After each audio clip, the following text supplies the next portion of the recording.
గమనించారో లేదో, నా వెనకమాల ఒక ఇద్దరు ముగ్గురు ఉన్నారు. చెప్పండి, పోయిన వీడియో చూసారా? చుట్టుముడుతున్న సైన్యం, దిక్కు తోచని స్థితిలో రాజు. దాని గురించి మాట్లాడేటప్పుడు నా వెనకమాల ఎవరెవరు ఉన్నారు చెప్పండి. ఇంకా ఎవరున్నారు? రంజిత్ గారు ఉన్నారు, ఇంకా శివరి కూడా ఇట్ట చూస్తా ఉన్నాడు ఇటు. ప్రార్థన అంటే ఏంటి, ఏం చేయాలి? పిల్లలకి తెలుస్తుంది ప్రార్థన అనగా ఏం చేయాలని. కళ్ళు మూసుకోవాలి. మరి పెద్దవాళ్ళకి ఏం తెలియట్లేదు, భయం ఉంటుంది అసలుకి. ప్రార్థన అంటే మోకరించగలిగిన వాళ్ళు మోకరించాలి, చేతులు జోడించే వాళ్ళు చేతులు జోడించి కళ్ళు మూసుకొని దేవునితో మనం మాట్లాడుతున్నాను భయం ఉండాలా. ఇంకొకడు ఉండాలి, వాడికి మోసే ఉండాలి, వాడు వచ్చి కెమెరాలు ఇట్ట చూస్తున్నాడు. ఏంది అసలుకి భయం లేకపోతే భక్తి ఎలాగ వచ్చింది అంటారా? ప్రార్థన అంటే ఏంటి చెప్పండి? ప్రార్థన అంటే ఏంటి? దేవునితో మాట్లాడాలి. ఇప్పుడు ప్రార్థన చేసుకుందాం అనగా మనం ఏం చేయాలి? కళ్ళు మూసుకోవాలి లేదా? మోకరించగలిగిన వాళ్ళు అవకాశం, మనకైతే ప్లేస్ ఎక్కువ లేదు కాబట్టి ఎక్కువ మోకరించడానికి అవకాశం. ప్లేస్ ఉన్న వాళ్ళు ఖచ్చితంగా మోకరించాలి, కళ్ళు మూసుకోవాలి. ప్రార్థన రంగాన్ని కళ్ళు మూసుకోకుండా పక్కన వాళ్ళ గదిలెత్తు, అటు చూస్తూ ఇటు చూస్తూ ఇటు ఫోన్లు చూసుకుంటూ అటు తిరుగుతూ ఉంటే కుదరదు. ఓకేనా? భయపడాలి. అధికారి దగ్గరికి వెళ్ళినప్పుడు భయపడతాం లేదా? ఎట్ట ఉంటాం? అధికారుల దగ్గరికి వెళ్ళినట్టు జేబులు ఎట్ట చేయబెట్టుకొని చెప్పంటావా? అంటావా? మన పై అధికారి దగ్గరికి వెళ్ళాము, మేస్త్రి దగ్గరికి వెళ్ళాం, ఏం చెప్పి మేస్త్రి అని ఎట్టంటావా? వాళ్ళు మాట్లాడేవాడు జాగ్రత్తగా నివేదిక చాలా ఇదిగా. దేవుడితో మనం మాట్లాడేటప్పుడు ఎంత ఇది ఉండాలి, చాలా సీరియస్. నేను వీడియోలో చూస్తున్నప్పుడు చాలా అందరూ చూసారా వీడియో? అంతకుముందు పోయిన వారం అందరూ చూసారా? గమనించండి. పాత వీడియోలు కూడా చూడండి, చాలా మంది కళ్ళు తెరిచే కనపడతారు. ఇకపై నుంచి బుద్ధి తెచ్చుకోవాలి లేదా? బుద్ధి రావాలా లేదా మనకి? ఇప్పుడు పక్కన వాడికి బుద్ధి రావాలంటే చిన్నప్పుడు స్కూల్లో ఏం చేసేవాళ్ళు? లాగి పెట్టారు, కొట్టరా వాడు తప్పు చేశాడు, వాడు లెక్క కరెక్ట్గా చేయలేదు, ఇప్పుడు ఏం చేయాలి? పక్కన వాడు కొట్టాలి లేదా? వాళ్ళు కొట్టరు, టీచర్లు కొట్టేవాళ్ళు కాదు. ఇప్పుడు చూడు, ఇటు పగతో వాడిని కొట్టడం కోసం ఇటు చదివేవాడు. నేనైతే అదే చదివేవాడిని. వాడు నన్ను కొట్టాడు కదా, వాడిని కొట్టాలి. ఈ రోజు అడగని లెక్కడగని మాస్టర్ గారు చెబుతానని చెప్పేసి పగతో చదివి వాడిని కొట్టడానికి ప్రయత్నించేవాడిని. కానీ నేనే పోయాను. చదువుల్లో వీక్ కాబట్టి భక్తిలో మటుకు అందరూ వీక్ అవ్వకూడదు. ఓకేనా? భక్తి జీవితంలో మనం మటుకు వీక్ అవ్వకూడదు. ఓకే, ముందుకు వెళదాం. కాబట్టి ప్రార్థన అనగానే మనం ఏం చేయాలి? ఇటు వెనక మాల బండి మొదలైంది.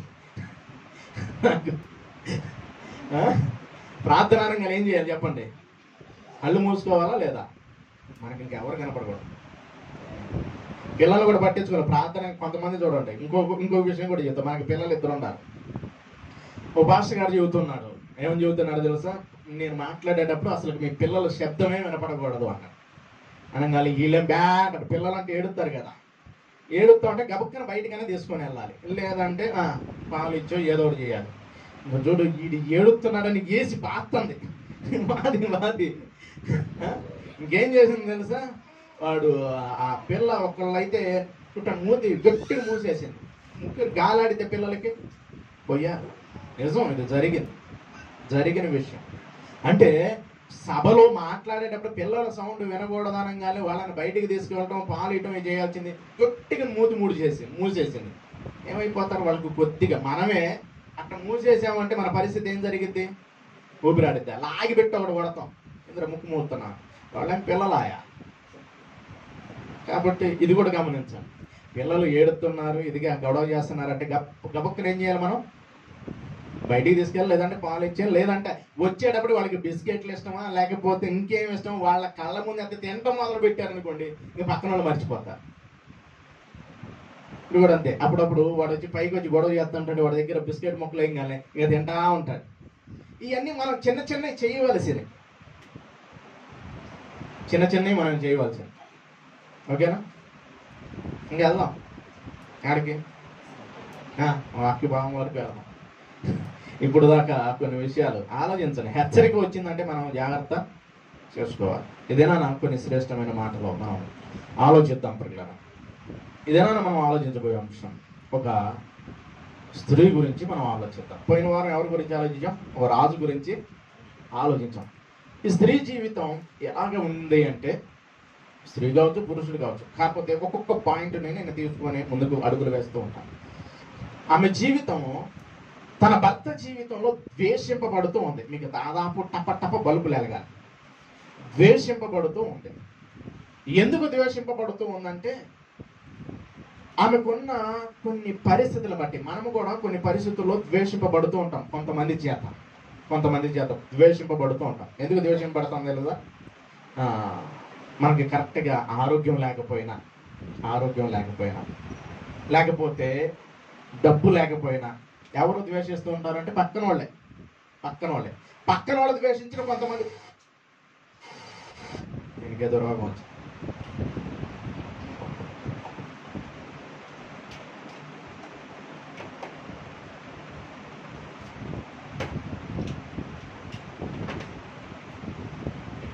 పక్కన వాళ్ళు ద్వేషించినా మనం బాగుంటాం, కానీ కుటుంబంలో ఉన్న వారు ద్వేషించారనుకోండి ఎలాగుండేది పరిస్థితి? ఎలాగో అలా బయట ఎవరన్నా ద్వేషించినా మనం బాగుంటాం, కొంచెం అడ్జస్ట్ అయిపోతాం. అదే ఇంట్లో వాళ్ళు ద్వేషించడం మొదలైతే ఇంకా ఎక్కడికి ఎక్కింది? టాప్కి వెళ్ళిపోయింది. అరికాలు మొదలుకొని ఎక్కడికి వెళ్ళిపోయింది? చాలా దాకా వెళ్ళిపోయింది. ఎందుకంటే ఇంట్లో ఎప్పుడూ ఉండవలసిన వాళ్ళు, అదే పక్కన వాళ్ళు కానీ బయట ఉన్నవారు కానీ స్నేహితులు కానీ ద్వేషిస్తే కొంచెం ఎలాగైనా కొంచెం దూరం. ఇంట్లోనే మొదలైతే అప్పుడు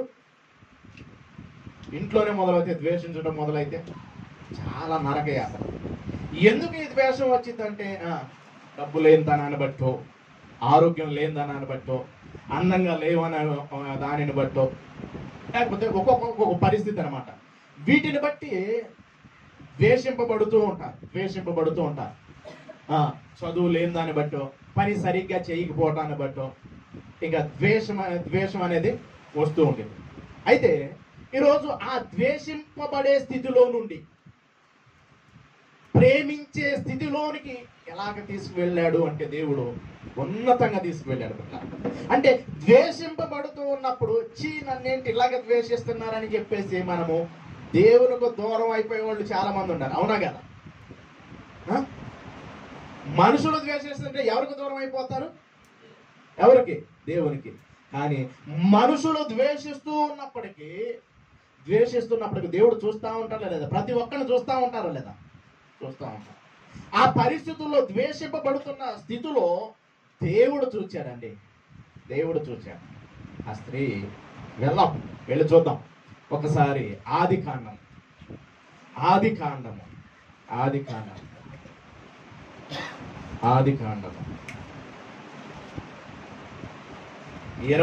29వ అధ్యాయం.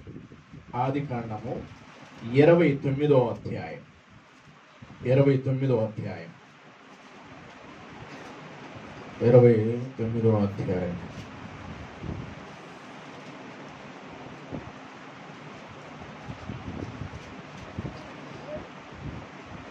29వ అధ్యాయంలో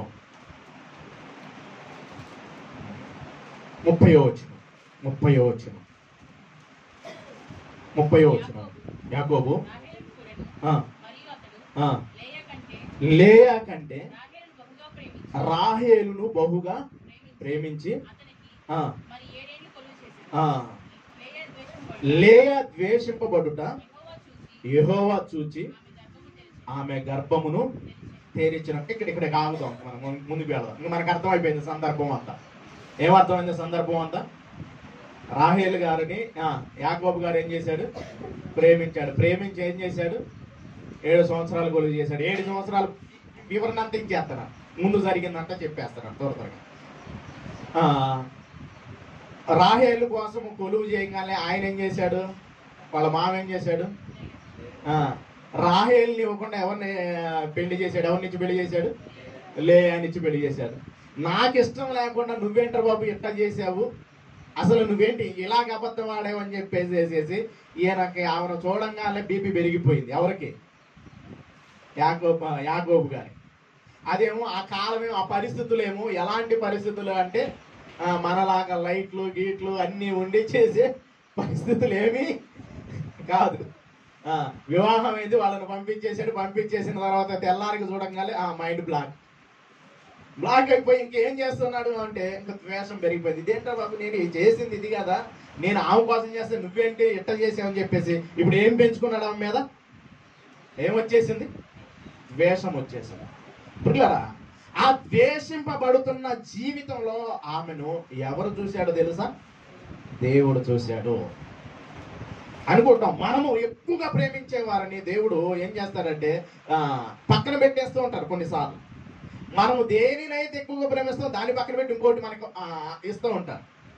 ఇస్తున్నప్పుడు మనం అనుకుంటాం, ఇదేంటో నేను ప్రేమించిన నాకు దక్కంది ఇంకెవరికి దక్కడానికి వీల్లేదు అనకూడదు. దేవుడు మనకి ఏదైతే ఇస్తూ ఉంటాడో చూడండి, ఆమె జీవితం ఎలాగుందంటే లేయా ద్వేషింపబడుట ఎవరు చూశారంట? ఎవరు చూశారు? యెహోవా చూచెను. యెహోవా చూచెను. మనల్ని కూడా దేవుడు చూస్తూ ఉన్నాడా లేదా? మన పరిస్థితులు చూస్తూ ఉన్నాడా లేదా? ఈరోజు ఏ పరిస్థితుల్లో మనము ద్వేషింపబడుతూ ఉన్నాం, ఆ ద్వేషింప పరిస్థితుల్లో నుండి దేవుడు ఖచ్చితంగా చూస్తూ ఉంటాడు. గమనించండి. అంటే ద్వేషింపబడే స్థితిలో నుండి దేవుడు చూచి విడిపిస్తాడా లేదా? దాంట్లో నుండి దేవుడు ప్రతి ఒక్కరిని చూస్తున్నాడా లేదా? ఆకాశము నుండి నరులను దేవుడు ఏం చేస్తున్నాడు చెప్పండి? ఏం చేస్తున్నాడు? అసలు ఒక మాట చెప్పంగానే మన దగ్గర ఉన్న వాళ్ళు వెంటనే దాన్ని ఏం చేయాలి? ఖాళీలను పూర్తి చేస్తున్నారు. మీరు డాష్ను పూర్తి చేయాలా లేదా తెలుసు, కానీ ఎందుకులే మాకు దేనికి, వాడి జీవితాలు వీడి జీవితాలు తెలిసి నేను చెబుతున్నానా తెలియని చెబుతున్నానా? మర్మాలు ఏమైనా చెబుతున్నాను మీకు? చెబుతున్నా జనరల్గానే మాట్లాడుకుంటూ వెళ్తాను. గమనించండి. ఆమె జీవితంలో చూడండి, పరిస్థితుల్లో చూడండి, దేవుడు ఏం చేస్తున్నాడంటే ప్రతి ఒక్కరిని ఆకాశం నుండి పరిశీలిస్తున్నాడు. చూస్తున్నాడా లేదా అంటే చూస్తున్నాడు. చూస్తున్న ప్రతి వాడికి ప్రతిఫలం ఇచ్చేవాడు ఆయనే. ఒకవేళ మనం ఏ విషయంలో మనం ద్వేషింపబడుతూ ఉన్నాం, ఈమె జీవితంలో ద్వేషింపబడుతున్న జీవితంలో నుండి దేవుడు ఏం చేశాడు తెలుసా? ఆమెను దీవించటం మొదలు పెడుతూ ఉన్నాడు. చూడండి, మన ప్రతి పరిస్థితిని చూస్తూ ఉన్నాడు. ప్రతి పరిస్థితిని చూస్తూ ఉన్నాడు. ఆ పరిస్థితుల్లో దేవుడు ఎప్పుడు సహాయం చేయడానికి సిద్ధంగా ఉంటాడు. కానీ ఆ పరిస్థితులు గుర్తెరిగి దేవుడు చూచే విధంగా, దేవునికి అనుకూలంగా మనం మారే విధంగా ఉండాలి. మనుషుల చేత మనం ద్వేషింపబడుతూ ఉన్నప్పటికీ ఇవి చూడండి, ఈమె తన భర్త చేత ఏమవుతుంది? ద్వేషం. మామూలుగా ఉండితే పరిస్థితుల్లోకి వెళ్ళి ఆలోచించండి. పరిస్థితులు ఏదో బైబిల్ పైన చదువుకుంటూ వెళుతుంటే కొన్ని అర్థం కాదు, ఊరక అలా చదువుకుంటూ వెళితే అర్థం కాదు. కానీ బైబిల్ లోతుల్లోనికి మనం వెళుతుంటే ఎంత కష్టాన్ని అనుభవించి ఉండిద్ది, ఎంత పరిస్థితులు ఎదుర్కొంటూ ఉండిద్ది. వివాహం చేసుకున్నాడు. వివాహం చేసుకున్న తర్వాత ఏందిరా బాబు అన్న నా కర్మ ఏంటి అంటున్నాడంటే పరిస్థితి ఎలాగ వచ్చి ఉండిద్ది, ఆమె పరిస్థితి ఏ విధంగా మారిపోయి ఉండిద్ది. గమనించండి. ఇట్లా ఒక భర్త విషయంలో, తన కుటుంబం విషయంలో ద్వేషింపబడుతూ ఉన్నప్పుడు పరిస్థితులు ఎలాగ మారిపోతాయి అంటే ఓరక మాటలు చదివితే కాదు, బాయిలో దిగిన వాళ్ళకి తెలిసిద్దు లోతు. అవునా కదా? ఉంటాం కదా, బాయిలో దిగిన వాడికి తెలిసిద్దు లోతు. ద్వేషింపబడుతున్న వారికి తెలిసిద్ది ఆ పరిస్థితి. ఆ పరిస్థితిని దేవుడు ఖచ్చితంగా చూస్తుంటాడా లేదా? ఈమె జీవితంలో, తన భర్త జీవితంలో ఎదురవుతున్న పరిస్థితుల్లో మాట్లాడుతున్న మాటలకి ఆమె జీవితం ఎలాగ అయిపోయి ఉండిద్ది అంటే నాకు తెలిసి ఎంతో ఏడుస్తూ ఉండిద్ది, ఎంత కన్నీరు కారుస్తూ ఉండిద్ది అంటే ఏదో బయట ఉన్నవాడు మాట్లాడితే పర్లేదు, కానీ ఇంట్లో కట్టుకున్న భర్తే ఆ విధంగా మాట్లాడుతుంటే ఏం చేసుకోవాలో తెలియని పరిస్థితి. ఆ పరిస్థితిని దేవుడు చూచాడు. పిల్ల ఆ పరిస్థితిని చూచి ఆమె జీవితాన్ని చూడండి ఏం మాట్లాడుతున్నాడు చూడండి. లేయా ద్వేషింపబడుట యెహోవా చూచి ఆమె గర్భమును తెరిచెను. ఆమె గర్భమును ఏం చేస్తున్నాడు? తెరిచెను. రాహేలు లేయా గర్భవతి కుమారుని కని. ఒక్కొక్క మాట చూడు. యెహోవా నా శ్రమను గనుక నా పెనిమిటి నన్ను ప్రేమించిన కదని అనుకొని అతనికి రూబేను అను పేరు పెట్టాను. అంటే ద్వేషింపబడే స్థితిలో నుండి ఎలా వస్తుంది? ప్రేమించే స్థితిలోనికి వస్తుంది. కాబట్టి అతనికి ఒక పేరు పెడుతుంది. ఒక కుమారుని కనంగానే ఒక పేరు పెడుతుంది. ఏమని పేరు పెడుతుంది? రూబేను. అంటే తన భర్త ద్వేషిస్తూ ఉన్నాడు. ఆ ద్వేషించే స్థితిలో నుండి దేవుడు ఏం చేసుకుంటూ వస్తున్నాడు? దేవుడు ఏం చేస్తున్నాడు? గమనించండి. దేవుడు ఏం చేస్తూ ఉన్నాడంటే ప్రేమించే స్థితిలోనికి తీసుకువెళ్తున్నాడు. ఇప్పుడు ద్వేషింపబడుతున్న మన జీవితంలో ప్రేమించే స్థితిలోకి వెళ్ళాలి అంటే ప్రతి కన్నీటిని దేవుడు చూస్తున్నాడా లేదా? ప్రతి కన్నీటిని చూస్తున్నాడా లేదా అంటే చూస్తూ ఉన్నాడు. కానీ ఈరోజు కన్నీరు కార్చే వాళ్ళు ఏడుంటున్నారు? బాధపడే వాళ్ళు, దేవుని సన్నిధిలో హృదయాన్ని కుమ్మరించుకునే వాళ్ళు ఏడుంటున్నారు? నా భర్త నన్ను ప్రేమించడా కాబట్టి నీ భర్తను ఏం చేయాలి? భర్తకి గుణపాఠము చెప్పాలి. భార్య నేను ప్రేమించలేదంటే భార్యకి గుణపాఠము చెప్పాలి. గమనించండి ప్రియులారా, ఈ విధమైన పరిస్థితులు ఎదురవుతూ ఉన్నాయి. ఈ విధమైన పరిస్థితులు కనబడుతూ ఉన్నాయి. కానీ ఈమె జీవితంలో దేవుడు ఆమె పరిస్థితిని చూచి ఆమెకు ఒక గర్భఫలాన్ని ఆమె మాట్లాడుతున్న మాట, లేయా గర్భవతి కుమారుని కానీ యెహోవా నా శ్రమను గమనించండి, నా శ్రమను చూచి. అంటే ద్వేషింపబడే స్థితిని చూచాడు దేవుడు. తన శ్రమను చూస్తూ ఉన్నాడు, తన పరిస్థితిని చూస్తూ ఉన్నాడు. ఈరోజు మన పరిస్థితిని కూడా దేవుడు చూస్తూ ఉన్నాడా లేదా? మన పరిస్థితిని చూస్తున్నాడా లేదా? ఈరోజు ఎలాంటి పరిస్థితులను నువ్వు అనుభవిస్తూ ఉన్నావో, ఎలాంటి పరిస్థితులను ద్వేషింపబడుతూ ఉన్నావో, నీ సమస్య అంటే నీ శ్రమ అంతటిని కూడా దేవుడు చూస్తున్నాడు. చూస్తున్న దేవుడు ప్రతిఫలం ఇవ్వకుండా మానతాడా? అయితే ఇంతకీ దేవుని బట్టి మనం శ్రమ పొందుతున్నామా? దేవునికి మన శ్రమలో మొరపెట్టుకునే వారిగా ఉంటాం? ఇది కూడా మనకి ఆలోచించాలి. ఆమెను చూచాడు, ఆమె పరిస్థితులను చూచి దేవుడు ఆమె శ్రమను ఏం చేశాడంటే నాట్యంగా మారుస్తూ ఉన్నాడు. చూడండి, మాట్లాడుతున్న మాట ఆయన మాట్లాడుతూ, యెహోవా నా శ్రమను చూచి ఉన్నాడు గనుక నా పెనిమిటి నన్ను ప్రేమించును కదా అనుకొని అతనికి రూబేను అని పేరు పెట్టాను. తర్వాత విషయానికి కూడా వెళ్దాం. ఆమె మరలా గర్భవతి కుమారుని కని ఎవరు విన్నారంట? మరలా ఇంకో పదాన్ని వినియోగిస్తున్నాడు. ఫస్ట్ ఏమో చూడండి, నా శ్రమను చూచాడు అంటుంది. ఏమంటుంది? నా శ్రమను దేవుడు చూచాడు అంటుంది. ఇప్పుడు రెండోదిగా ఏం మాట్లాడుతున్నా తెలుసా? ఏమని మాట్లాడుతున్నా? ఆమె మరలా గర్భవతి కుమారుని కానీ నేను ద్వేషింపబడుచున్న సంగతి ఎవరు చూశారంట? యెహోవా విన్నాడు. ఆయన వింటాడు, చూస్తాడు. వింటాడా లేదా? ఆయన చూస్తాడా లేదా? యెహోవా యందు భయభక్తులు గల వారు మాట్లాడుకున్నట్టుగా యెహోవా ఏమయ్యాడంట? చెవి ఎక్కి. ఎక్కడ ఉందో చెప్పండి నా మాట. మురళి అన్న తప్ప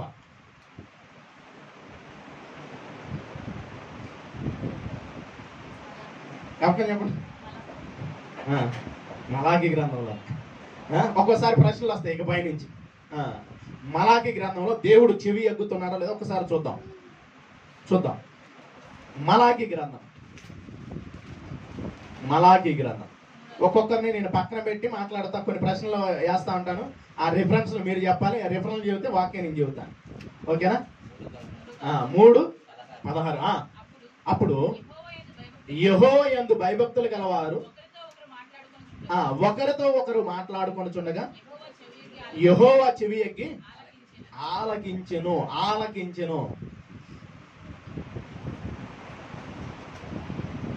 గమనించండి, దేవుడు ఏం చేస్తున్నాడు? ఆలకిస్తూ ఉన్నాడు. ఏమో కూడా దేవుని యందు ఒక భయము కలిగి ఎదుగుతోంది కదా, ఉంది కదా, తెలుసుకుంది కదా. ఏమో కూడా ఈమె పరిస్థితిని దేవుడు చూచి ఏం చేశాడు? విన్నాడు. ఆమె పరిస్థితిని విన్నాడు. విని ఏం చేస్తున్నాడు? నేను ద్వేషింపబడుచున్న సంగతి యెహోవా విన్నాడు గనక ఇతను కూడా నాకు దయచేసి అనుకొని అతనికి షిమ్యోను అను పేరు పెట్టెను. చూడండి ప్రియులారా, ఈమె జీవితంలో ద్వేషింపబడుచున్న స్థితిని దేవుడు చూచాడు. ఆమె శ్రమను విన్నాడు. అక్కడ ఏం చేశాడు? చూశాడు. శ్రమను చూశాడు, ద్వేషింపబడుట విన్నాడు. శ్రమను చూచాడు. గమనించండి పిల్లరా. ఇప్పుడు లేయా గారి జీవితంలో ద్వేషింపబడటం, ఆమె శ్రమను అంటే ఎంతగా అనుభవించుండిద్ది, ఎలాంటి పరిస్థితుల్లోకి వెళ్ళిపోయి ఉండిద్ది. ఇలాంటి పరిస్థితుల్లోకి వెళ్ళిన వాళ్ళు ఎవరు ఉన్నారంటే ఉన్నారు. పిల్లలు లేక అందరి చేత నానా మాటలు అనిపించుకుంది మహాతల్లి. ఎవరు? అన్నగారు అనిపించుకున్నారు. మరొక వ్యక్తి కనబడతారు మనకు ఆది కాండంలోనే. ఎవరు కనబడతారు? శారమ్మ గారు. ఆమె కూడా అమ్మో నేనే అంటే ద్వేషింపబడుతున్న పరిస్థితుల్లో నుండి దేవుడు ఏం చేస్తూ ఉంటాడు? విడిపిస్తాడు, ఖచ్చితంగా విడిపిస్తూ ఉంటాడు. కాకపోతే ఎదురు చూడాలి, సమయం వరకు ఎదురు చూడాలి. విత్తనం వేసిన మట్టిన మొక్క వచ్చిద్దా? రాదు, కొంత టైం పట్టింది. దేవుడు కూడా ప్రతి దానికి ఏం కలదు? సమయం కలదు. ప్రతి దానికి ఏముంది? సమయం కలదు. దేవుడు ఖచ్చితంగా మన శ్రమను, ఇంకొక మాటను కూడా మనం చూడగలిగితే, ఇశ్రాయేలు ప్రజల యొక్క శ్రమను కూడా దేవుడు చూశాడు. ఎక్కడుంది ఆ మాట? ఎక్కడుంది ఆ మాట? నిర్గమాకాండం 1వ అధ్యాయం చూద్దాం ఒకసారి. అది కూడా త్వరగా. అంటే పరిస్థితులు మీకు పరిచయం చేస్తున్నప్పుడు ఒక లేయా గారి జీవితాన్ని చూసి ఆమె శ్రమను దేవుడు చూశాడు, ఆమె ద్వేషింపబడుట దేవుడు విన్నాడు. చూడండి, నిర్గమాకాండంలో కూడా ఇశ్రాయేలు ప్రజలను శ్రమను దేవుడు చూచాడంట. ఇవన్నీ పరిచయం చేస్తున్నా మీకు, తెలియని ఏమి కాదు. ఒకసారి చూడండి, నిర్గమాకాండము 3వ అధ్యాయము త్వరగా రిఫరెన్స్ 7వ వచనం ఒకసారి చదువుతాం.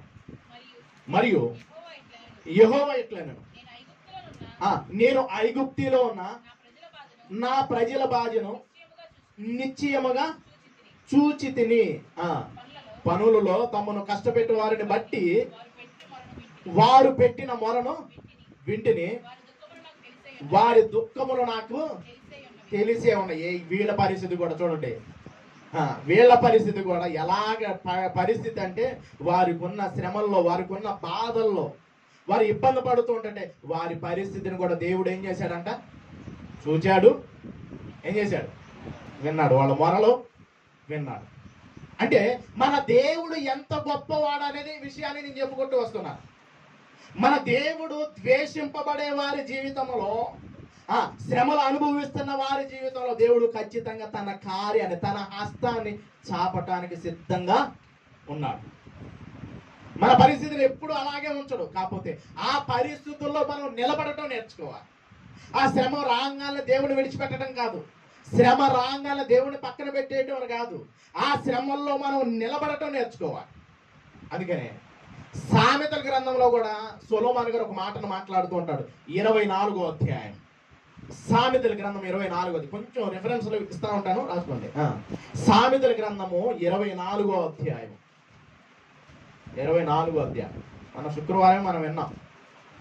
24వ అధ్యాయము 10వ వచనం, శ్రమ దినమున నీవు కృంగిన ఎడల నీవు చేతకాని వాడవగుదువు. అంటే శ్రమ రాగానే మనం కృంగిపోకూడదు. ఆ శ్రమలలో దేవునికి మొరపెట్టే విధంగా ఉండాలి.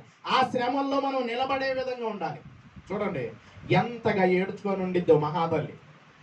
ఎందుకంటే ఆయనకేమో ఎవరంటే ఇష్టం? రాహేల్ గారంటే ఇష్టం.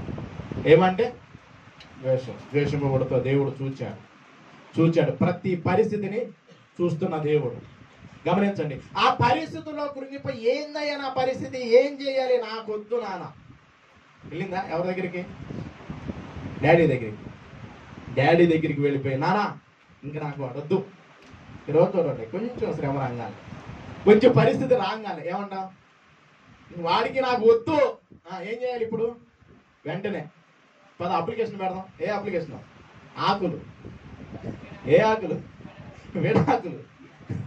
చూడండి, ఇప్పుడు తల్లిదండ్రులు ఎలాగైపోయారంటే, మా అమ్మాయిని అంత మాట అంటాడా వాడు,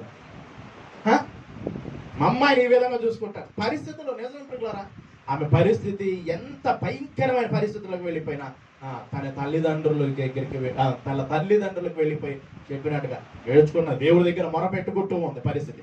ఈరోజు చిన్న శ్రమ రంగాలే వచ్చేసాయి.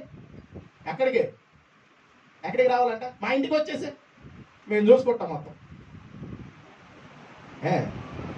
నేర్చుకోవాలి. పిలిచేసి తెచ్చేసుకుంటావు, తర్వాత వాడికి మెంటల్ ఎక్కింది, మెంటల్ ఎక్కిపోయాడంటే అప్పుడు పరిస్థితి ఏంటి? ఎక్కువగా అవకాశాలు పక్కకి వెళ్ళిపోవడానికి అవకాశాలు ఏంటో తెలుసా? ఎన్ని శ్రమలైనా, ఎన్ని కష్టాలైనా, ఎలాంటి పరిస్థితులైనా సరే నిలబడటం నేర్చుకోవాలి. ఒక రాహేలులాగా, ఒక లేయలాగా నిలబడటం నేర్చుకోవాలి. శ్రమ రాగానే వద్దు అనగానే మొత్తం చదువుకో సూటి కేసు గిట్టి కేసు మొత్తం అనుకుంటే ఎలా పరిస్థితి? నిలబడి సాధించుకోవాలి. ఈమె జీవితంలో ద్వేషింపబడుతుంది. ఆ శ్రమలో దేవుడు ఆమెను చూచాడు. శ్రమలలో నిలబడటం నేర్చుకోవాలి. కష్టాలలో నిలబడటం నేర్చుకోవాలి. నిలబడి ముందుకు సాధించుకునే విధంగా ఉండాలి. ఆమె జీవితంలో సాధించుకుంటూ ఉంది. ప్రకారం ద్వేషింపబడే సంగతి దేవుడు విన్నాడు, చూచాడు. ఆమె శ్రమలో దేవుడు చూశాడు. ఆ శ్రమలలో నిలబడుతూ ఉంది. పారిపోలా. ఈరోజు శ్రమ రాగాలే, కష్టం రాగాలే దేవుడు లేదు, ఇంకేమీ లేదు. ఏందా ప్రార్థనకు రాలేదంటే మాకున్న సమస్యలు మామూలుగా ఉన్నాయేంటి? మాకున్న కష్టాలు మామూలుగా ఉన్నాయేంటి? మా పరిస్థితులు మామూలుగా కాదు. డొక్కాడితే చెప్పండి, ఖాళీలు పూర్తించండి. రెక్కాడితే డొక్కాడని పరిస్థితి. అవునా? నిజమేనా? గమనించండి. అంటే పని చేసుకుంటేనే మాకు తిండి, లేదంటే ఇవాళ లేదండి అని వాళ్ళు ఉన్నారా అంటే కొద్దిమంది ఉంటారు. ఎందుకంటే ఖచ్చితంగా మన దగ్గర ఎంతో కొంత ఉంటూనే. అంటే శ్రమ రాగానే ఆ శ్రమల్లో మనం నిలబడటం నేర్చుకోవాలి. శ్రమల్లో నిలబడటం నేర్చుకోవాలి. ఆ శ్రమ దినమున మనము కృంగిపోయి నా వల్ల కాదు ఏంటి పరిస్థితి అనుకుంటే మనం ఏమి చేయటానికి అవకాశాలు లేవు. ద్వేషింపబడుతూ ఉన్నప్పుడు దేవుడు చూస్తున్నాడు. ఖచ్చితంగా ప్రతిఫలాన్ని దేవుడు దయచేస్తాడు. పిల్ల నిలబడటం నేర్చుకోవాలి. ఆ నిలబడి మనం ఏం చేయాలంటే మొరపెట్టడం నేర్చుకోవాలి దేవునికి. ఎప్పుడైతే ఆ కష్టకాలములో, ఆ శ్రమలలో మనము దేవునికి దగ్గరికి వెళ్ళిపోతాం తెలుసా? శ్రమలు వచ్చినప్పుడు కొంతమంది జీవితాన్ని కనుక ఆలోచించగలిగితే శ్రమల్లో దేవునికి దగ్గరగా వెళ్ళిపోతారు. కొంతమంది అయితే పారిపోతారు. కొంతమంది అయితే శ్రమలో రాగానే దేవుడికి దగ్గరగా వెళ్ళిపోయి ప్రార్థన. ఎందుకంటే అన్ని ప్రయత్నిస్తాడు. వాళ్ళు వీళ్ళు అంతా ప్రయత్నిస్తారు. ఇప్పుడు ఎవరికి వల్ల కానప్పుడు ఇప్పుడు ఏమంటాడు? ఇప్పుడు ఎవరి దగ్గరికి వస్తారు చెప్పండి? అన్నీ అయిపోయిన తర్వాత ఇప్పుడు ఎవరి దగ్గరికి వస్తారు? ఎప్పుడు వస్తారు?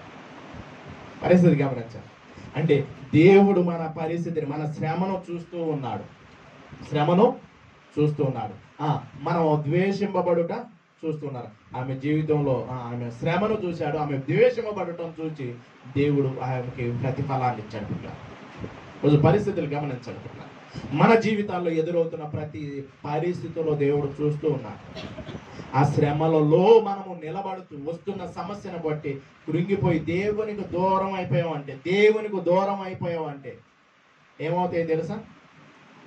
యెహోవాను విడిచి చెప్పాలి.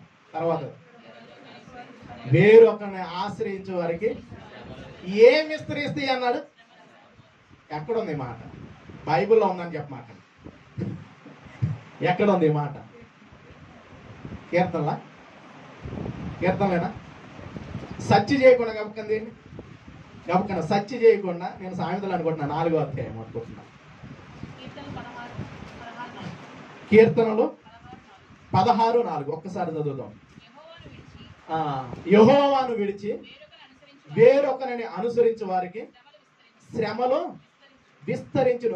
విస్తరించును. అంటే దేవుని శ్రమ రాగానే మనం దేవుని విడిచిపెట్టామనుకోండి, దేవుణ్ణి యెహోవాను విడిచిపెట్టి వేరొకరిని అనుసరిస్తే ఏమవుతుంది అంట? శ్రమలు విస్తరిస్తూ ఉంటాయి. ఇంకా దేవుని విడిచిపెట్టి మనం ఏం చేసుకుంటున్నా, ఎంత పని చేస్తున్నా మనకి ఇంకా పెరుగుతానే ఉంటాయి. కానీ ఆ శ్రమల్లో కనుక మనం మొరపెడుతూ ముందుకు అడుగులు వేస్తూ ఉన్నాం అనుకోండి, లేయా పరిస్థితి చూసిన దేవుడు మన పరిస్థితిని కూడా చూస్తాడా లేదా? ఖచ్చితంగా చూస్తాడా లేదా? ఖచ్చితంగా. కొంచెం ఓర్చుకోవాలి. కొంచెం కాలం ఓర్చుకొని మొరపెట్టడం నేర్చుకోవాలి. కానీ శ్రమ రంగాలే ఎవరిని విడిచిపెడతాం మనం? శ్రమ రంగాలు ఎవరిని విడిచిపెట్టేస్తాం? దేవుణ్ణి విడిచిపెట్టేద్దాం. ఆమెకి శ్రమ రాగానే ఎవరిని విడిచిపెట్టేసిందా? విడిచిపెట్టేసిందా? శ్రమ రాగానే ద్వేషం చేసిందా? ద్వేషిస్తూ ఉంటే వెళ్ళిపోయిందా? రోజు ఒక మాట అంటేనే ఎక్కడికి రా చెప్పండి. ఒక మాట గట్టిగా ఒకళ్ళు మాట్లాడారనుకో, వాళ్ళు వస్తూ దేవుడి పరిచర్య చేస్తూ ఒక మాట గట్టిగా అన్నారనుకోండి, అలిగేసి వెళ్ళిపోతాం. ఇంకా కనపడతామా? ఇంకేడ వెళ్ళిపోయింది, ఎక్కడున్నాడో ఎదుక్కోవాలన్నమాట. ఎదుగుతూ ఉండాలి. ఏంటి నీ పరిస్థితి అని గట్టిగా మాట్లాడాలి. ఏడున్నాడు రేటు, ఇంక ఫోన్ కూడా దొరకడు. దొరుకుతారు ఫోన్ కూడా, తుపాకు గుండుకు దొరకరు అంటారు కదా, అలాగే ఫోన్ కూడా దొరకడు. ఎక్కడున్నాడు మహానుభావుడు, ఎక్కడున్న మహాతల్లి, వెతుక్కోవాలన్నమాట. గమనించండి, ద్వేషింపబడే స్థితిలో నుండి ఆ శ్రమల పరిస్థితుల్లో నుండి ఆమె జీవితం ఎలాగున్నది? ఉన్నతమైన స్థితిలోనికి వెళ్ళిపోయింది ప్రేమ, ఉన్నతమైన. కానీ విడిచిపెట్టట్లా. మనం కూడా దేవుడిని విడిచిపెట్టకూడదు. దేవుడిని విడిచిపెట్టేమో మన జీవితం చాలా భయంకరమైన పరిస్థితుల్లోకి వెళ్ళిపోయింది. వస్తున్న కష్టాలలో, ఇబ్బందుల్లో, పరిస్థితుల్లో, మనకి ఎదురవుతున్న ప్రతి పరిస్థితుల్లో దేవుడు నా పక్షాన ఉంటాడని ఒక విశ్వాసంతో కనుక ముందుకు అడుగులు వేస్తే నీ అవమానాన్ని కొట్టివేయడానికి ఆయన సిద్ధంగా ఉన్నాడు. నీకు స్థితిగతులు మార్చడానికి ఆయన సిద్ధంగా ఉన్నాడు. నిలబడగలిగితే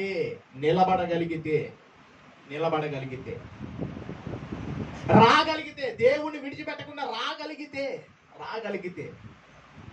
ముందుకు రాగలిగితే. కానీ ఇప్పుడు విడిచిపెట్టడం ద్వారా ఇంకా మన మీదకి ఏమవుతాయి? శ్రమలో విస్తరిస్తూ ఉంటాయి. సాధించాలంటే సాధించలేం. ఒకటి సాధించాలంటే వస్తున్న ప్రతి పరిస్థితుల్లో మనం నిలబడుతూ ఉన్నప్పుడు ఖచ్చితంగా మనం సాధించగలుగుతాం. అంటే మొరపెట్టేవారుగా ఉండాలి. ఆ శ్రమలలో దేవుడి పాదాలు పట్టుకొని మొరపెట్టేవారుగా ఉండాలి. ఆ శ్రమలలో దేవునికి మొరపెట్టినప్పుడు దేవుడు మన ప్రార్థన ఆలకించడానికి సిద్ధంగా ఉంటాడు. చూడండి, ఇదే 18వ అధ్యాయం, కీర్తన గ్రంథం 18వ అధ్యాయము 6వ వచనాన్ని కూడా చూడండి. 6వ వచనాన్ని 18వ అధ్యాయం. నా శ్రమలలో నేను యెహోవాకు మొరపెట్టి తిని నా దేవునికి ప్రార్థన చేసి తిని ఆయన తన ఆలయములో ఆలకించి నా ప్రార్థనను అంగీకరించాను. గమనించండి, నా మొర ఆయన సన్నిధి చేరి ఆయన చెవులో. గమనించండి, అంటే కష్టాలు రాగానే, ఇబ్బందులు రాగానే మనం దేవునికి దూరం అయిపోకూడదు. లేయా గారి జీవితంలో వచ్చిన శ్రమలలో, కష్టాలలో దేవుడు చూచాడు పిల్ల. ఆమె పరిస్థితిని చూచాడు. ఆమె మొరబెట్టిన, ఆమెను ద్వేషమబడుట ఆయన విన్నాడు. మన గురించి ఎవరు ఏమో మాట్లాడుకుంటున్నా దేవుడు ప్రతిదీ చూస్తున్న దేవుడు, ప్రతిదీ వింటున్న దేవుడు. ఎక్కడైతే మనం పడ్డామో, ఎక్కడైతే మనం ద్వేషమపడ్డానో అక్కడ నుండి మనల్ని ఉన్నతమైన స్థాయిలోనికి నడిపించగలిగిన దేవుడు. అంత గొప్పగా. అంటే నిలబడటం మనం నేర్చుకోవాలి. పారిపోయే వారిగా ఉండకూడదు. వస్తున్న అవమానమే కావచ్చు, శ్రమే కావచ్చు, నిలబడి సాధించుకోవాలి. ఒకప్పుడు నేను కూడా అనుకునేవాడు. ఏమనుకున్నాను తెలుసా? నా ప్రారంభం వస్తున్న ఈ పరిస్థితుల్లో ఇక్కడైతే అసలు నిలబడలేము కాబట్టి ఎక్కడో చాటుకు వెళ్ళిపోయి ఏదో ఒక అడుగుల్లో శుభ్రంగా ఒక పాక వేసుకొని అక్కడ ఎప్పుడో కదిలించేవాడు ఆమెకి వెళ్ళిపోయి బ్రతికితే భలే ఉండిద్ది అనుకోండి. ఎక్కడికి వెళ్ళిపోవాలనుకున్నాను, ఏదో ఒక అడవిలోకి, పొలాల్లోకి. ఆ పెద్దమ్మళ్ళు ఒకప్పుడు ఉండేవాడు ఒక చాట, ఒక అడవికి దగ్గర కాపలా ఉండేవాడు. అక్కడ ఎవ్వరు ఉండేవాళ్ళు, పలకరించే వాళ్ళు ఎవరు ఉండేవాళ్ళు కాదు, అన్నీ ఉండే. ఇంకా అక్కడికి వెళ్ళిపోయి ప్రశాంతంగా. ఇప్పుడు మనం ఏమైనా సాధించాలి అనుకుంటే ఎక్కడికో అరణ్యంలోనికి వెళ్ళిపోయో, లేకపోతే మంచు కొండల్లోకి వెళ్ళిపోయో ఏం సాధించగలుగుతాం? ఏమైనా సాధించాలి అంటే ఎక్కడుండి సాధించాలి? సమాజంలో ఉండే సాధించాలి. ఒక పోటీ పెట్టాలనుకోండి, పోటీలో నెగ్గాలనుకోండి, మనం ఒక్కళ్ళేమంటే సరిపోయిద్దా? గమనించు, మనం ఒక్కళ్ళేమంటే సరిపోయిద్దా?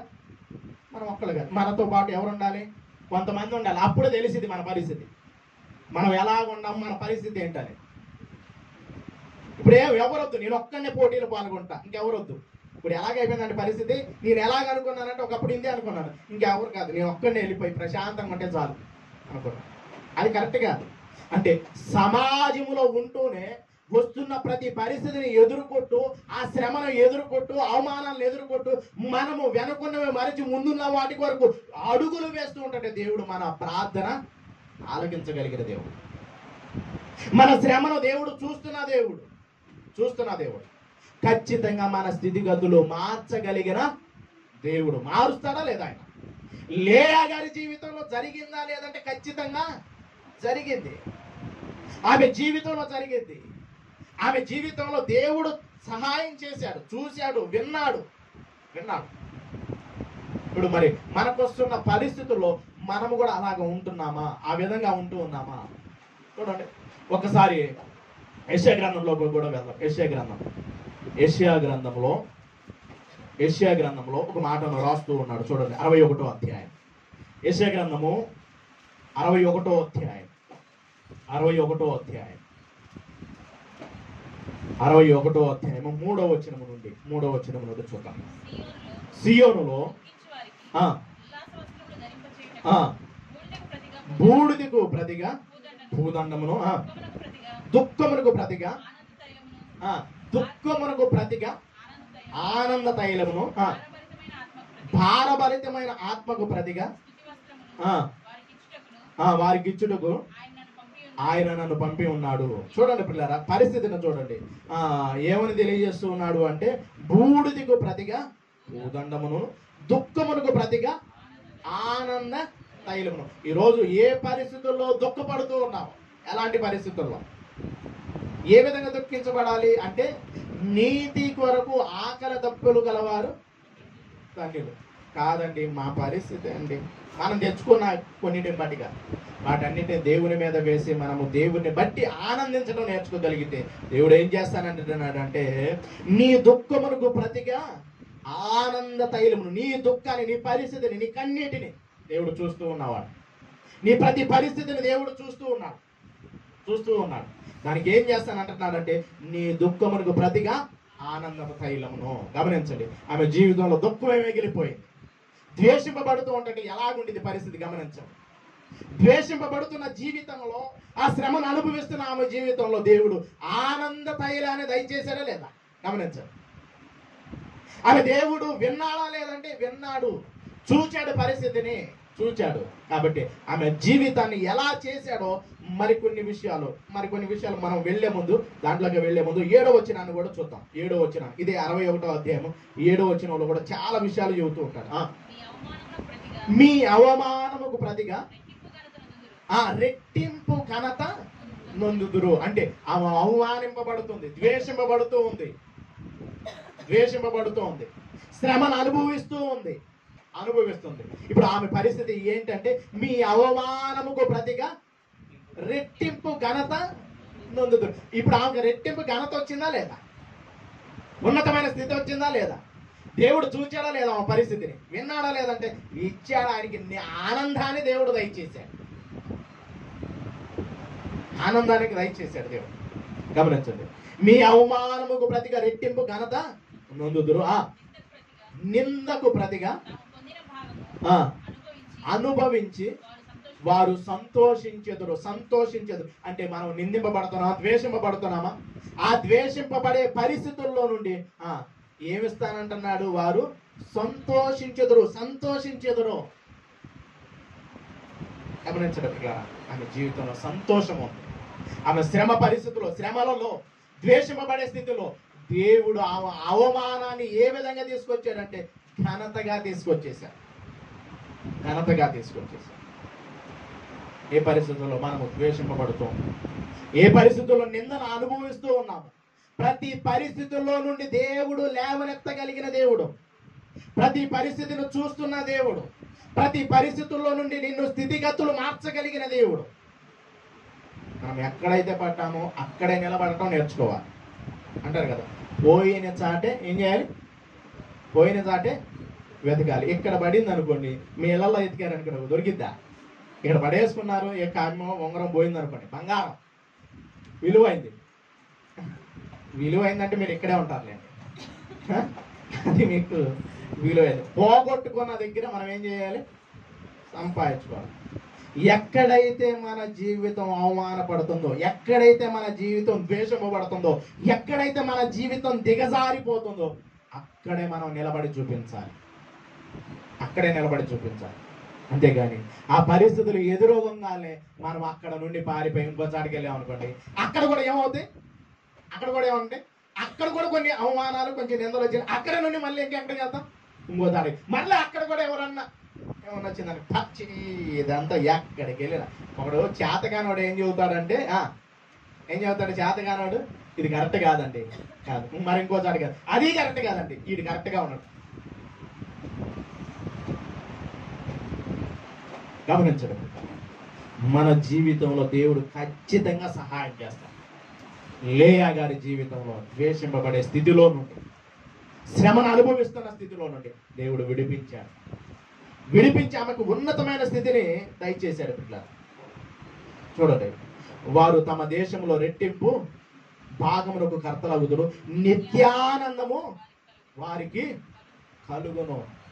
నిత్యానందము కలుగును, నిత్యానందము కలుగును. ఆమె జీవితంలో నిత్య ఆనందం ఉందా లేదా?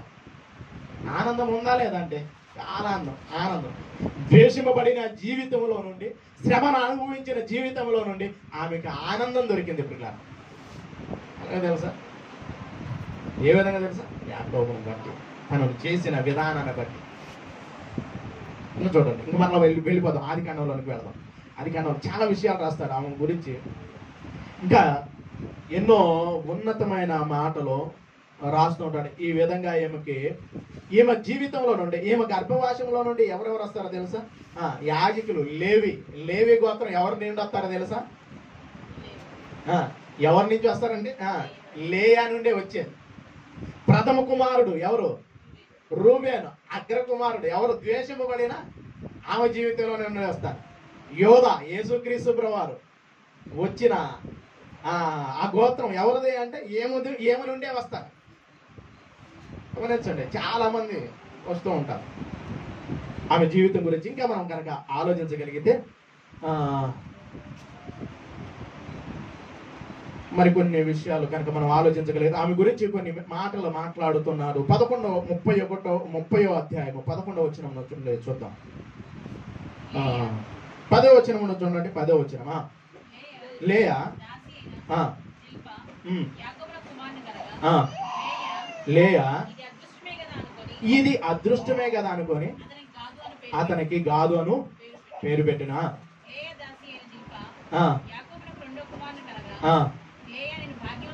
ఏమంటుందో తెలుసా లేయా? ఇప్పుడు ఏమని మాట్లాడుతుందో తెలుసా? ఒకప్పుడు ద్వేషింపబడిన జీవితం, ఒకప్పుడు శ్రమను అనుభవించిన జీవితం, ఒకసారి నిందన అనుభవించిన జీవితం. ఇప్పుడు ఏమంటుందో తెలుసా లేయా? ఏమని మాట్లాడుతుందంటే, నేను భాగ్యవంతురాలను, గొప్పదానను. ఈరోజు మనం చెప్పేవాళ్ళం, మనం భాగ్యవంతులమా కాదా? చెప్పండి. ఏం భాగ్యవంతులు? మా జీవితం ఎలాంటిదంటే చిరిగిపోయిన పేపర్ లాంటిది.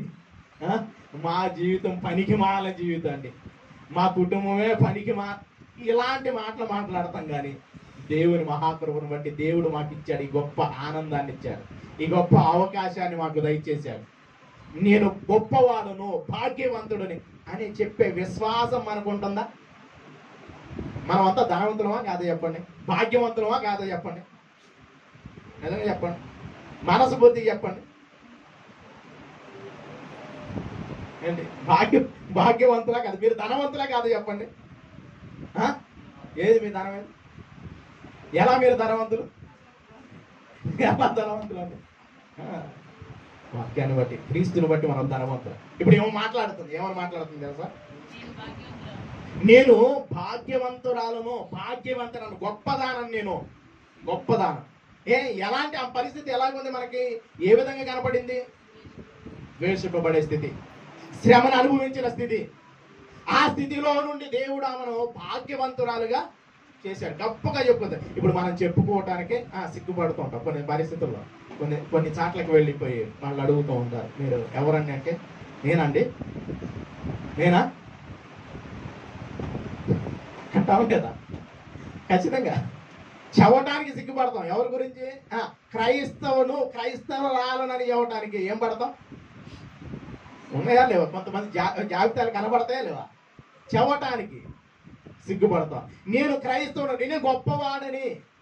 మనల్ని గొప్పవారు చేయడానికి ఆయన ఏమైపోయాడు?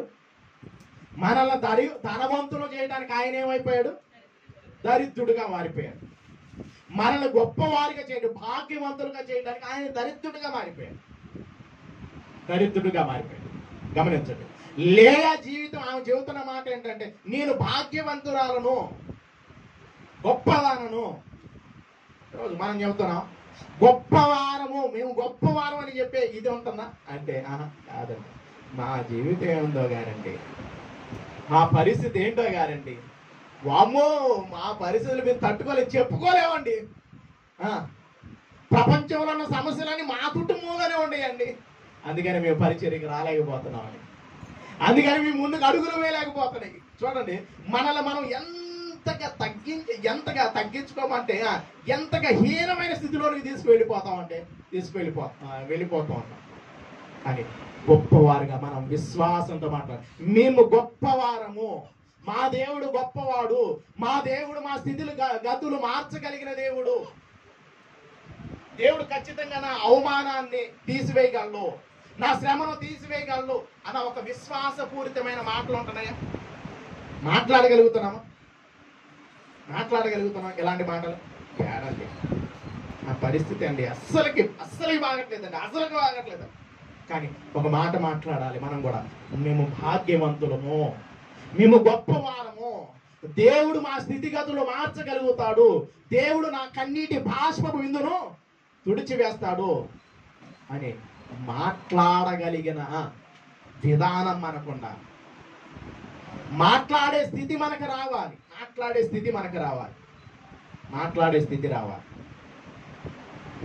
భాగ్యవంతురాలుగా మనం మాట్లాడుతున్నామా? చూడండి, మనం మాట్లాడుతున్నాం. నేను భాగ్యవంతురాలను, స్త్రీలు నన్ను భాగ్యవతి అందురు కదా. అతనికి ఆషేరు అను స్త్రీలందరూ ఏమంటారంట? ఆమెను, స్త్రీలు నన్ను భాగ్యవతి అందరూ. ఇప్పుడు మనల్ని చూసి ఎవరైనా చెప్పేవాళ్ళు ఉంటున్నారా? వీళ్ళు క్రైస్తవులండి, వీళ్ళు గొప్పవారండి అంటున్నారా?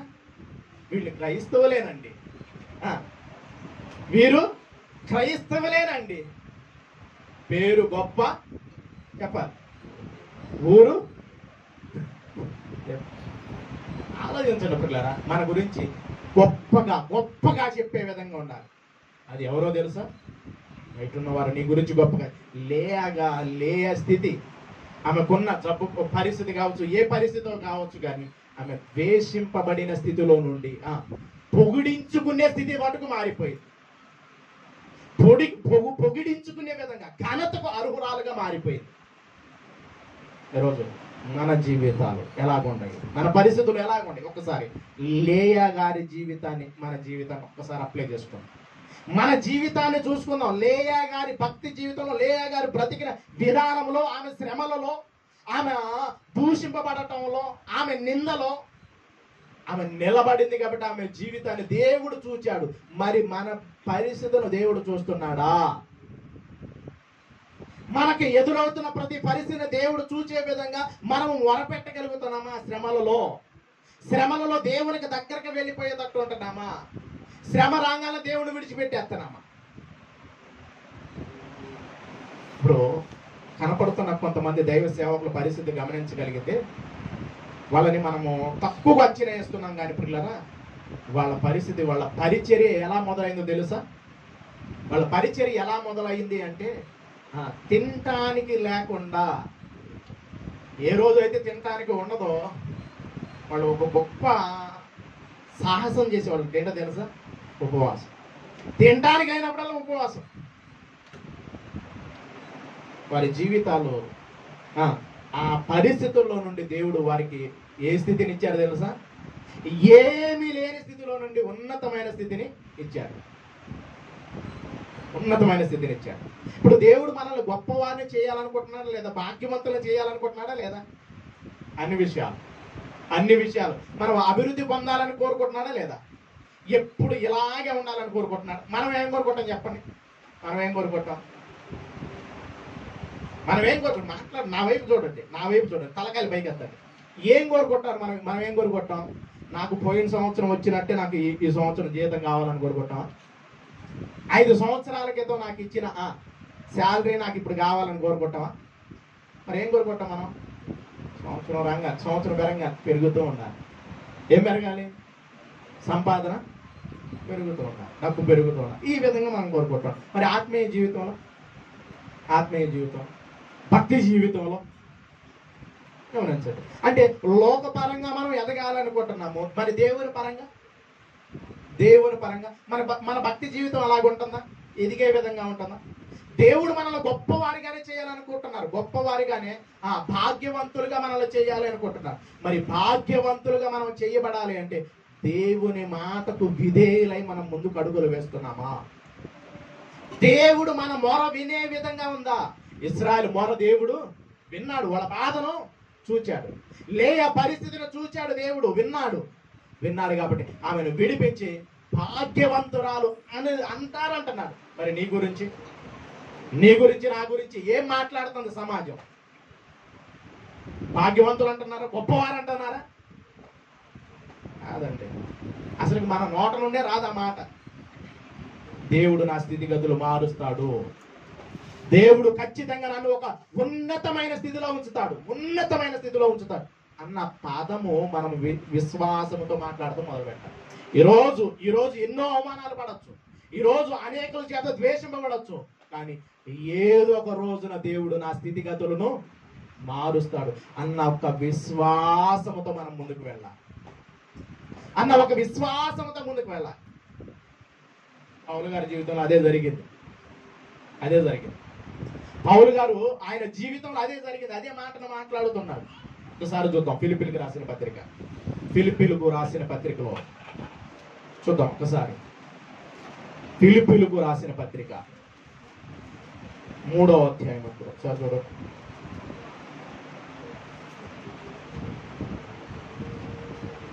మూడవ అధ్యాయం 7వ వచనం ఒకసారి చూడు. అయినను ఏవేవి నాకు లాభకరంగా ఉండినో వాటిని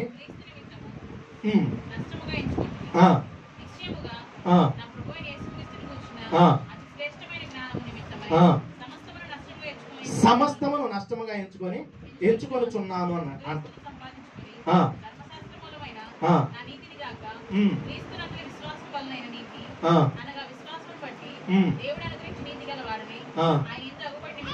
ఆయన యందు అగుపడు నిమిత్తము ఏ విధము చేతనైనను మృతుల్లో నుండి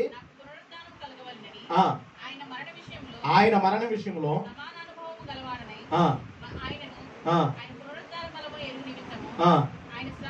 ఆయన శ్రమలలో పాలివాడగుట ఎట్టిదో ఎరుగు నిమిత్తము సమస్తమును నష్టపరుచుకొని వాటిని పెంటతో సమానంగా ఎంచుకొనుచున్నాను అంటున్నాడు. అంటే అన్నిటిని ఏం చేస్తున్నాడు? నష్టపరుచుకుంటున్నాడు. దేవుని కొరకు ఎన్నో అవమానాలు, ఎన్నో నిందలు అన్నిటినీ విడిచిపెట్టేస్తూ ఒక విషయాన్ని చెబుతూ ఉంటాడు. చూడండి 13వ వచనానికి వచ్చేపాటికి ఒక విషయాన్ని, ఉన్నతమైన మాట. ఈ మాటను ఖచ్చితంగా మనము చదవాలి, వినాలి. సహోదరులారా, నేను ఇదివరకే పట్టుకొని ఉన్నానని తలంచుకొను. అయితే ఒకటై చేయించున్నాను, వెనక ఉన్నవి మరిచి ముందున్న వాటి కొరకై వేగిరపడుచు క్రీస్తు యేసునందు కలుగు బహుమానము పొందవాలనని గురి యొద్దకే అడిగేది. 2 విషయాలు టోటల్గా చెప్పేస్తారు పిల్ల. ఒకటి, సమస్తాన్ని ఏం చేస్తున్నాడు? నష్టంగా ఎంచుకుంటున్నాడు. రెండోది, గురి కలిగి ముందుకు వెళ్ళిపోతున్నారు వెనకునే వారికి. ఈ రెండిటిని మనం చేయగలిగితే, కనుక చేయగలిగితే ఖచ్చితంగా మనము భాగ్యవంతులమే.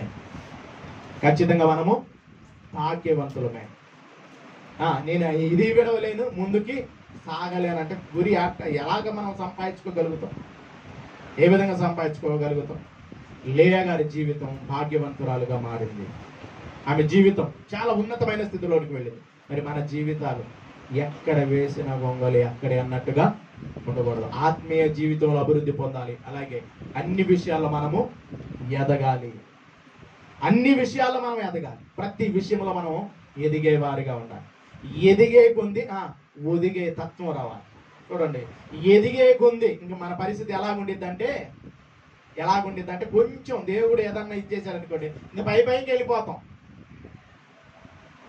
పైకి వెళ్ళిపోతాం. అన్నీ ఉన్నా చెప్పాలి, ఖాళీని పూర్తి చేయండి. అన్నీ ఉన్నా ఆకు చెప్పండి, అణిగి ఏమీ లే నాకు వెళ్ళిపోతాం.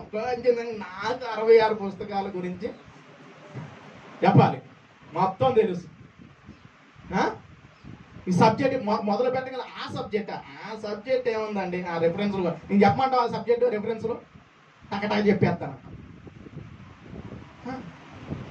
రెఫరెన్స్లు చెప్పటం టకటక చెప్పటం కాదు, మన జీవితాన్ని చూపించాలి, మనం బ్రతికే విధానం చూపించాలి. అసలు బ్రతకకుండా తిరుగుతా ఉన్నాం అనుకోండి, అటు ఇటు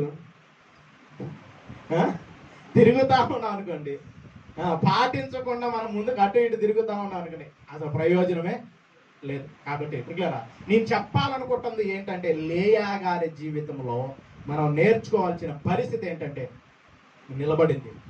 ఎన్ని కష్టాలు వస్తున్నా, ఎన్ని శ్రమలు వస్తున్నా, ఎలాంటి పరిస్థితులు ఎదురవుతున్నా ఆమె నిలబడింది. కాబట్టి ఆమె అవమానానికి దేవుడు ఏం చేశాడు, రెట్టింపు ఘనతను తీసుకొచ్చాడు. ఆమె పరిస్థితిని దేవుడు చూశాడు. ఇప్పుడు నేను కూడా ఒకటే చెప్పగలుగుతున్నా, సంఘానికి నేను తెలియజేస్తున్నా ఏంటంటే, ఇప్పుడు మనం నేర్చుకోవాల్సింది ఒక విషయం, దేవుడు మన కష్టాలను దేవుడు చూడాలి. మనము ప్రార్థిస్తుండగా ఆయన మన మొర వినాలి. ఇశ్రాయేలు ప్రజల దేవుడికి చూచిన దేవుడు, భక్తుల జీవితాల్లో విన్న దేవుడు మన మొర వింటాడా లేదా, మన పరిస్థితిని చూస్తాడా లేదా, చూసే విధంగా ఆయన వినే విధంగా ఇప్పుడు మన జీవితాలు ఉండాలి. ఆయన చూచాడు, ఆయన విన్నాడు అనుకోండి, మనకి ఎంతోసేపు కాదు, మన పరిస్థితులు ఎంతోసేపు కాదు, ఆయన మార్చడానికి, మన స్థితిగతులు మార్చడానికి ఎంతో సమయము కాదు. కాబట్టి ఇప్పుడు ఒక్కసారి లేయా గారు మాట్లాడుతున్న మాట, నేను భాగ్యవంతురాలును అని అందరూ అంటారంట. మరి మనము భాగ్యవంతులుగా మారాలని ఈ ఉదయకాలం ఆమె జీవితం ద్వారా మనం నేర్చుకోవాల్సిన పాఠం అదే. మన శ్రమను దేవుడు ఖచ్చితంగా చూడాలి. మనకున్న ప్రతి పరిస్థితి అవమానం అన్నిటిలో నుండి దేవుడు మనల్ని విడిపించాలి. కాబట్టి ఒకసారి మనం అందరం కూడా మన పరిస్థితులు మనము పరిశీలన చేసుకుంటూ ప్రార్థన చేసుకుంటాం. ప్రతి ఒక్కరూ మనం ఏ పరిస్థితుల్లో ఉన్నా, ప్రతి పరిస్థితిని దేవుడు చూస్తూనే ఉన్నాడు. ప్రతి పరిస్థితుల్లో నుండి మనల్ని విడిపించాలని దేవుడు కోరుకుంటూ ఉన్నాడు. అయితే మనము ఆయనకు విధేయులుగా ఉండాలి. ఆయనకు అనుకూలంగా మనము మారినప్పుడు దేవుడు ఖచ్చితంగా మనకున్న ప్రతి పరిస్థితుల్లో నుండి విడిపించి మనల్ని గొప్ప చేయడానికి ఆయన సిద్ధంగా ఉండాలి. కాబట్టి ప్రతి ఒక్కరూ కూడా ఒక్కసారి మనము పరిశీలన చేసుకుంటూ, ఒక్కసారి మన జీవితాన్ని మనం పరిశీలన చేసుకుంటూ ప్రార్థన చేద్దాం. ప్రతి ఒక్కరు కూడా దేవుని వైపు మన మనస్సును కేంద్రీకరిస్తూ అయ్యా, నా ప్రతి పరిస్థితిని చూస్తున్నా దేవుడు, నా కష్టాన్ని చూస్తున్నా దేవా, నాకున్న ప్రతి పరిస్థితుల్లో నీ యొద్దకు వస్తూ ఉన్నాను.